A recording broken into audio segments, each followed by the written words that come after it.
So this isn't the usual stuff I post, I'm more science-based, not a lot of history, but this is honestly the funniest thing in any history ever. Let's talk about the Russian Baltic fleet.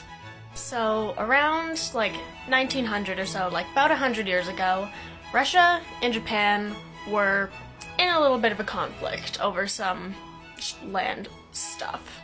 So in order to try to avoid conflict, Japan opposed a treaty. Russia didn't like that and were basically like, no, screw you. So Japan sent an attack and destroyed all of Russia's good navy ships. So Russia had to use their backup fleet, the Russian Baltic fleet.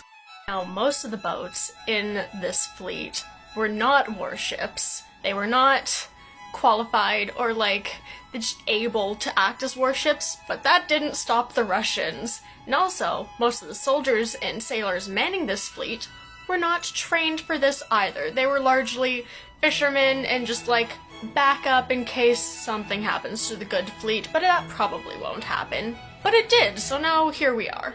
So the people there were horribly undertrained, and they couldn't actually train well because the harbor they were supposed to be training in was frozen, which is not ideal for naval training because it's not liquid and you can't actually use the ships as intended.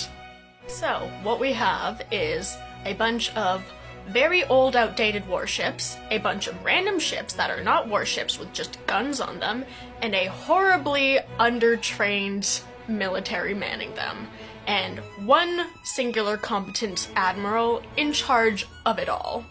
But that is not going to stop the Russians. They set sail. And we think everything went smoothly, right? No. Immediately after setting sail, one ship runs aground, one ship loses its anchor, and a third ship crashes into a fourth ship.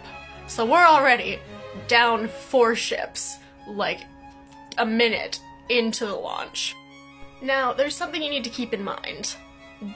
There are Japanese torpedo boats involved in this, but not as you think. So at one point, a rumor spread along the crew of ships that there were Japanese torpedo boats waiting for them and they were gonna sink the ships.